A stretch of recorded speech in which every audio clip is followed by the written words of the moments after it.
नमस्ते बच्चों, स्वागत है आपको study with teacher education channel में। मैं हूँ वीरश्री। तो आज आपको एक नया वीडियो लेकर आ रही हूँ समास के आधारित भाग 4 को। ಹಾಗಾದರೆ ಮಕ್ಕಳೇ, ಈ ಒಂದು ವಿಡಿಯೋದಲ್ಲಿ ನಾವು ಸಮಾಸದ 4ನೇ ಭಾಗವನ್ನು ನೋಡ್ತಾ ಇದ್ದೀವಿ।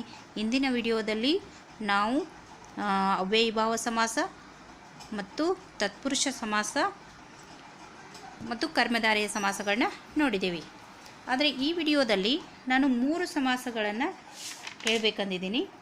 ಮೊದಲನೇದು ದ್ವಿಗು ಸಮಾಸ, ಎರಡನೇದು ದ್ವಂದ್ವ ಸಮಾಸ, ಮೂರನೇದು ಬಹುರ್ವಿಹಿ ಸಮಾಸ। ಎಷ್ಟು ಸರಳವಾಗಿರ್ತಕ್ಕಂಥ ಸಮಾಸ, ನೋಡಿದ ತಕ್ಷಣ ನೀವೇನು ಮಾಡ್ತೀರಿ, ಗುರುತಿಸ್ತೀರಿ ಇದು ದ್ವಿಗು ಸಮಾಸ ಅಂತ, ಇದು ದ್ವಂದ್ವ ಸಮಾಸ ಅಂತ, ಇದು ಬಹುರ್ವಿ ಸಮಾಸ ಅಂತ ಈಸಿಯೆಸ್ಟ್ ವೇಯಲ್ಲಿ ನಾನು ಹೇಳಲಿಕ್ಕೆ ಪ್ರಯತ್ನ ಪಡ್ತಾ ಇದ್ದೀನಿ। ಅದಕ್ಕಾಗಿ ತಾವು ಈ ಚಾನಲನ್ನು ಹೊಸಬರಾಗಿದ್ದರೆ ಸಬ್ಸ್ಕ್ರೈಬ್ ಮಾಡಿ, ಜೊತೆಗೆ ನಿಮ್ಮ ಎಲ್ಲ ಸ್ನೇಹಿತರಿಗೂ ಶೇರ್ ಮಾಡಿ, ಮತ್ತು ಏನಾದರೂ ಡೌಟ್ಸ್ ಇದ್ದರೆ ಕಾಮೆಂಟ್ ಬಾಕ್ಸ್ನಲ್ಲಿ ಕೇಳಿ, ಜೊತೆಗೆ ಇಷ್ಟ ಆದರೆ ಒಂದು ಲೈಕ್ ಕೊಡಿ ಸಾಕು। ಮುಂದೆ ವಿಡಿಯೋವನ್ನು ನೋಡೋಣವಾ। तो हमारे इस वीडियो में पहला समास है द्विगु समास। तो 6 प्रकारों में से ये चौथा समास है। तो इसका परिभाषा देख लेते हैं पहले। अगर इधर परिभाषा इन नोडोणवा।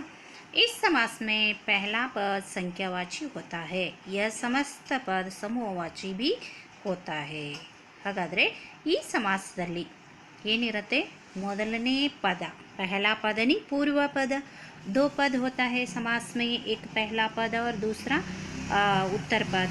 पूर्व पद और उत्तर पद। पूर्व पद कौन क्या होता है, ಸಂಖ್ಯಾವಾಚಿ। ಹಾಗಾದರೆ ಮೊದಲನೇ ಪದ ಪೂರ್ವ ಪದ ಏನಾಗಿರುತ್ತೆ, ಸಂಖ್ಯೆಯನ್ನು ಸೂಚಿಸ್ತಕ್ಕಂಥ ಶಬ್ದವಾಗಿರುತ್ತೆ, ಸಂಖ್ಯೆಯನ್ನು ಸೂಚಿಸ್ತದೆ। ಅದು 1, 2, 100, ಶತ, 1000 ಈ ರೀತಿ ಕೆಲವೊಂದು ಸಂಖ್ಯೆಯನ್ನು ಸೂಚಿಸ್ತದೆ। ಅದನ್ನ ಕಡೆ ನಾವು ಗಮನ ಹರಿಸಬೇಕು।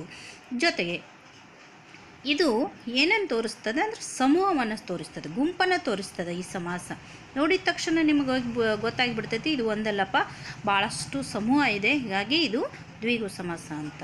ಹಾಗಾಗಿ ಮೊದಲನೇ ನಿಯಮ ಏನು ಹೇಳ್ತಾ ಇದೆ, पहला पद संख्यावाची होता है और दूसरा नियम क्या है, ಸಮಸ್ತ ಪದ। ಎಲ್ಲ ಒಂದು ಸಮಾಸವನ್ನು ನೋಡಿದ ತಕ್ಷಣ ನಮಗನಿಸಿಬಿಡುತ್ತೆ ಇದು ಸಮೂಹವಾಚಿ ಅಂತ। ಹಾಗಾದರೆ ಉದಾಹರಣೆಯನ್ನು ನೋಡಿದಾಗ ನಿಮಗೆ ಅರ್ಥ ಆಗತ್ತೆ ಮಕ್ಕಳೇ। यहाँ पर उदाहरणों को देख लेते हैं।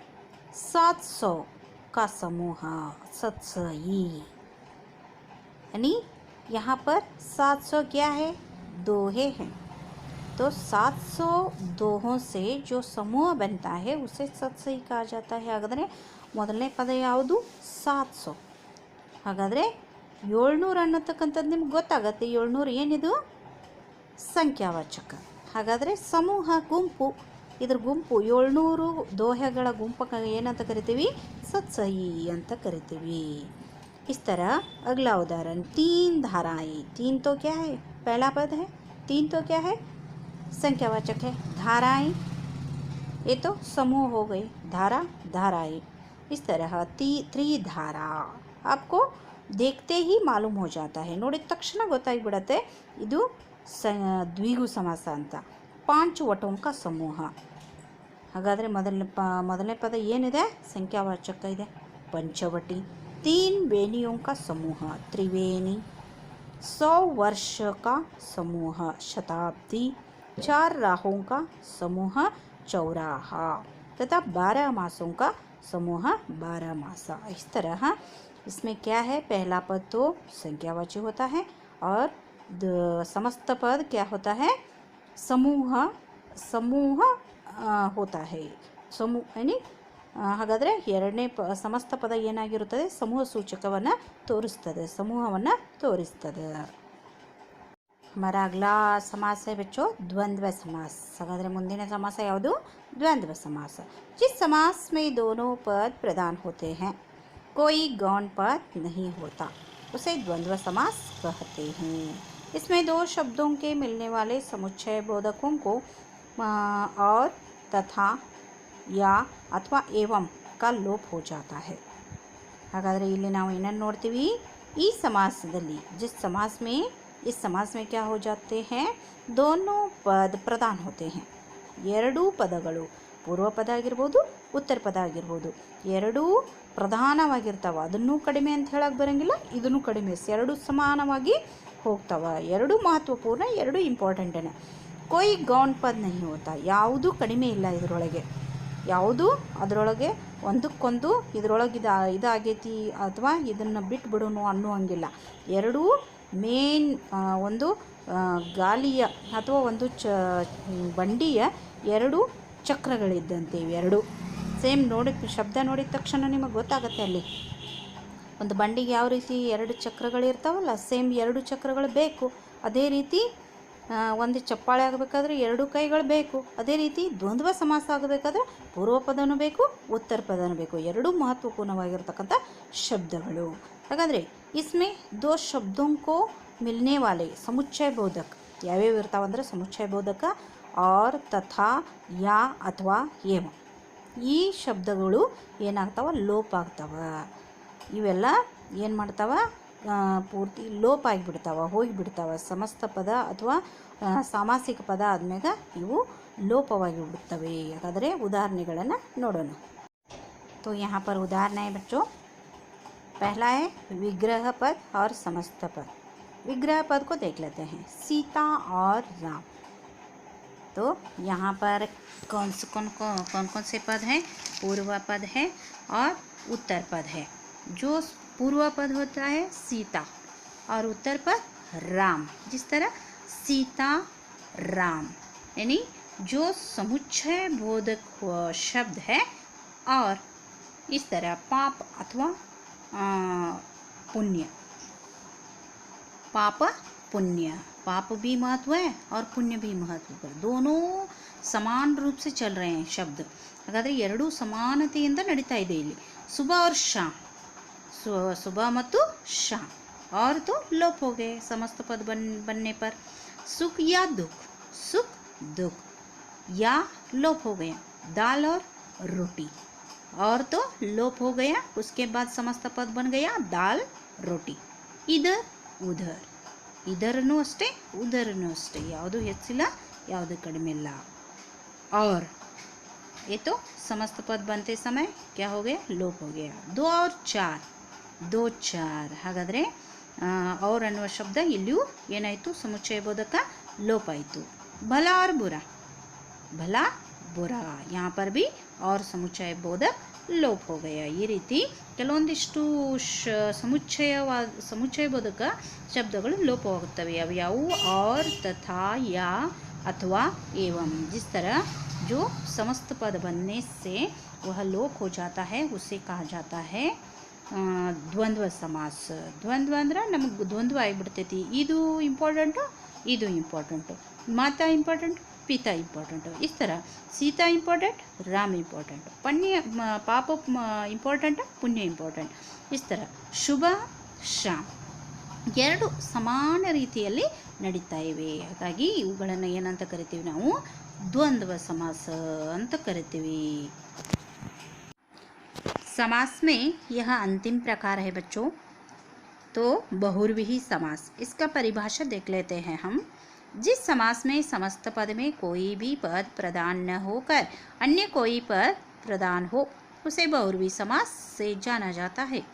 बहुव्रीहि समास में विग्रह करने पर अंत में जिसका, जिसके, जिसकी या वाला, वाले, वाली आते हैं। जिस तरह ಯಾವ ರೀತಿ ಬಹುವ್ರೀಹಿ ಸಮಾಸದಲ್ಲಿ ಏನು ಹೇಳ್ತಾ ಇದ್ದೀವಿ, ಜಿಸ್ ಸಮಾಸ್ ಮೇ ಸಮಸ್ತ ಪದ, ಹಾಗಾದರೆ ಯಾವ ಸಮಾಸದಲ್ಲಿ ಸಮಸ್ತ ಪದ ನಿರ್ಮಾಣಗೊಂಡಿರ್ತೈತಿ ಆ ಸಮಸ್ತ ಪದ ಏನಿರಂಗಿಲ್ಲ, ಪ್ರಧಾನತೆ ಪಡೆದುಕೊಂಡಿರಂಗಿಲ್ಲ, ಇನ್ನು ಯಾವುದೋ ಬೇರೆ ಶಬ್ದ ಬಂದು ಅದು ಪ್ರಧಾನತೆಯನ್ನು ಪಡೆದುಕೊಳ್ಳುತ್ತದೆ। ಹಾಗಾದರೆ ಮೊದಲನೇ ಒಂದು ನಾವು ದ್ವಿಗು ಸಮಾಸದಲ್ಲಿ ಏನು ನೋಡಿದ್ವಿ, ಮೊದಲನೇ ಪದ ಸಂಖ್ಯಾವಾಚಕವಾಗಿರ್ತೈತಿ, ಆನಂತರ ಸಮಸ್ತ ಪದ ಸಮೂಹವನ್ನು ಸೂಚಿಸ್ತೈತಿ। ದ್ವಂದ್ವ ಸಮಾಸದಲ್ಲಿ ಪೂರ್ವ ಪದನೂ ಅಷ್ಟೇ ಮಹತ್ವಪೂರ್ಣ, ಉತ್ತರ ಪದನೂ ಅಷ್ಟೇ ಮಹತ್ವಪೂರ್ಣ। ಉಸಿ ತರಹ ಬಹುರ್ವಿ ಸಮಾಸ ಮೇ ಸಮಸ್ತ ಪದನ ಏನಿರಂಗಿಲ್ಲ, ಪ್ರಧಾನವಾಗಿರಂಗಿಲ್ಲ. ಅದು ಸಮಸ್ತ ಪದ ಬೇರೆ ಒಂದು ಅರ್ಥವನ್ನು, ಬೇರೆ ಒಂದು ಶಬ್ದವನ್ನು ಪ್ರದಾನ ಮಾಡುತ್ತದೆ. ಹಾಗಾದರೆ ಉದಾಹರಣೆಗಳ ಮೂಲಕ ನೋಡಿದಾಗ ನಮಗೆ ಈಸಿಯಾಗಿ ನಾವು ಐಡೆಂಟಿಫೈ ಮಾಡ್ಬೋದು. ಬಹುರ್ವಿ ಸಮಾಸದಲ್ಲಿ ವಿಗ್ರಹಣೆ ಮಾಡಿದಾಗ ಅಂತದಲ್ಲಿ ಕೊನೆಗೆ ಜಿಸ್ಕಾ, ಜಿಸ್ಕೆ, ಜಿಸ್ಕಿ, ಯಾ, ವಾಲಾ, ವಾಲೆ, ವಾಲಿ ಆತೆ ಹೇ ಅಂಥ ಶಬ್ದಗಳು ಏನಾಗ್ತವ, ವಿಗ್ರಹ ಮಾಡಿದಾಗ ಜಿಸ್ಕಾ ಅಂತ ಬರುತ್ತೆ, ಜಿಸ್ಕೆ ಅಂತ ಬರುತ್ತೆ, ಜಿಸ್ಕಿ, ವಾಲಾ, ವಾಲೆ, ವಾಲಿ ಈ ರೀತಿ ಶಬ್ದಗಳು ಜೋಡಣೆ ಆಗ್ತವ. ಹಾಗಾದರೆ ಉದಾಹರಣೆಯನ್ನು ನೋಡೋಣವಾ? तो यहाँ पर देख लीजिए बच्चों, पहला उदाहरण है घन के समान श्याम है जो। अभी तक बताई थी मैं विग्रह करने पर कौन कौन से अंत में शब्द आते हैं, जिसका, जिसके, जिसकी, वाला, वाले, वाली ಅಂತ ಹೇಳಿದ್ನಿ. जो घन के समान है, जो घन के समान कौन है, कृष्ण है, तो उसे कहा जाता है घनश्याम. और श्वेत अंबर, यहाँ पर श्वेत अंबर, श्वेत वस्त्रों को पहनने वाली, वाली बोल चुकी थी ना, इसीलिए कौन है, सरस्वती है, उसे कहा जाता है श्वेतांबरी. दूसरा ही नाम आ गया ना, सरस्वती आना चाहिए था, उसके बदले में क्या आ गया, श्वेतांबरी. लंबा है उदर जिसका, जिसका, जिसका आ चुका ना वो लोप हो जाता है. और क्या हो जाता है, विग्रह आने पर करने पर जो जिसका आ चुका है, ವಿಗ್ರಹ ಮಾಡಿದಾಗ ಜಿಸ್ಕಾ ಅಂತ ಬಂದಿದೆ ಇಲ್ಲೂ. ಹಾಗಾದರೆ ಯಾರವನು, ಲಂಬಾ ಹೇ ಉದರ್, ಯಾರ ಹೊಟ್ಟೆ ಉದ್ದವಾಗಿದೆ, ದೊಡ್ಡದಾಗಿದೆ, ಗಣೇಶ, ಅದಕ್ಕಾಗಿ ಅವನಿಗೆ ಏನಂತ ಕರೆದಿದ್ದೀವಿ, ಲಂಬೋದರ. ಚಕ್ರ ಹೇ ಪಾನಿ, ಪಾನಿ ಯಾನಿ ಹಾತ್, और जिसके ವಿಷ್ಣು, ಯಾರ ಕೈಯಲ್ಲಿ ಚಕ್ರವಿದೆಯೋ ಅವನಿಗೆ ಏನಂತ ಕರಿತೀವಿ, ವಿಷ್ಣು ಅಂತ ಕರಿತೀವಿ. ಅದಕ್ಕಾಗಿ ಇನ್ನೊಂದು ಹೆಸರು ಏನು ಪಡೆದುಕೊಳ್ತಲ್ಲಿ, ಇನ್ನೊಂದು ವಿಶೇಷ ಹೆಸರನ್ನು ಕೊಡ್ತಿದ್ದೀವಿ ನಾವು, ಚಕ್ರಪಾಣಿ.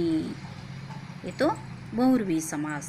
तीन है नेत्र, त्रिनेत्र, तीन है नेत्र, जिसके तीन है नेत्र, ಮೂರು ಕಣ್ಣುಗಳು ಯಾರು ಇವೆ ಅಲ್ಲ, जिसके विग्रह करने कर क्या जाता है शब्द, जिसके आया है, शिव, जिसके तीन नेत्र हैं, शिव जी के. ये तो और एक नाम है उनको त्रिनेत्र. इसीलिए क्यों त्रिनेत्र को बुलाया गया है, त्रिनेत्र, तीन, जिसके अंक नेत्र कितने हैं, 3 है. 10 है आनन, जिसके, जिसके 10 है आनन, 10 ತಲೆಗಳು ಇವೆ. ಮೂಹ, ತಲೆಗಳು ಎಷ್ಟು ತಲೆಗಳಿದಾವೆ, 10 ತಲೆಗಳಿದಾವೆ. ಯಾರು 10 ತಲೆಗಳಿವೆಯೋ ಅವರನ್ನೇನಂತ ಕರಿತೀವಿ, ರಾವಣ. ಹಾಗಾದರೆ ಅವರ ವಿಶೇಷ ಪದ ಯಾವುದು, ದಶಾನನ. ಜೈಸೆ ನೀಲ ಹೈ ಕಂಠ, ಜಿಸ್ಕಾ ನೀಲಕಂಠ. ಹಾಗಾದರೆ ಇಲ್ಲಿ ನಾವೇನು ನೋಡ್ತೀವಿ, ಒಂದು ವಿಶೇಷವಾಗಿರ್ತಕ್ಕಂಥ ಸೂಚನೆಯನ್ನು, ಒಂದು ನಿಯಮವನ್ನು ನೋಡ್ತೀವಿ. ಹಾಗಾದರೆ ಏನು ಹೇಳಿದ್ದಾರೆ ಇಲ್ಲಿ, ಜಿಸ್ समास में समस्त पद में कोई भी पद प्रदान न होकर अन्य कोई पद प्रदान होता है. कोई भी पद, पूर्व पद भी प्रदान नहीं और उत्तर पद भी प्रदान नहीं, समस्त पद में क्या हो जाता है, और दूसरे पद ही प्रदान होता है. इस तरह हमको क्या करना है, समझ लेना चाहिए कि यह पद ಬಹುರ್ವಿ समास के ಪದ ಹೇ. ಹಾಗಾದರೆ ಈ ಶಬ್ದ ಯಾವುದರ ಶಬ್ದ, ಬಹುರ್ವಿಯ ಸಮಾಸದ ಶಬ್ದವಾಗಿದೆ ಅಂತ ನಾವು ಈಸಿಯಾಗಿ ತಿಳ್ಕೊಳ್ಬೇಕು. ಹಾಗಾದರೆ ಮುಂದಿನ ವಿಡಿಯೋದಲ್ಲಿ ನಾನು ಮುಂದಿನ ವಿಷಯಗಳನ್ನು ಮತ್ತೆ ಬೇರೆ ಹೊಸ ವಿಚಾರಗಳೊಂದಿಗೆ ಬರ್ತೀನಿ. ಅಲ್ಲಿಯವರೆಗೂ ಎಲ್ಲ ಸಮಾಸಗಳನ್ನು ಪರ್ಫೆಕ್ಟ್ ಮಾಡಿ, ಜೊತೆಗೆ ಪರೀಕ್ಷೆಯಲ್ಲಿ ಸಮಾಸಗಳನ್ನು ಕೇಳ್ತಾರೆ ವಸ್ತುನಿಷ್ಠ ಪ್ರಶ್ನೆಯಲ್ಲಿ. ಹಾಗಾದರೆ ನಿಮಗೆ ನಿಜವಾಗ್ಲೂ ಸಮಾಸ ಅರ್ಥ ಆಗಿದ್ದರೆ ಅದು ಕಂಡುಹಿಡಿಲಿಕ್ಕೆ ಬರುತ್ತೆ. ನೀವೇ ಐಡೆಂಟಿಫೈ ಮಾಡಿ ಯಾವ ಸಮಾಸ ಅಂತ ಗುರುತಿಸ್ತೀರಿ. ಹಾಗಾದರೆ ಒಳ್ಳೆಯದಾಗಲಿ ಮಕ್ಕಳೇ. ಮುಂದಿನ ವಿಡಿಯೋದಲ್ಲಿ ಮತ್ತೆ ಭೇಟಿಯಾಗೋಣ.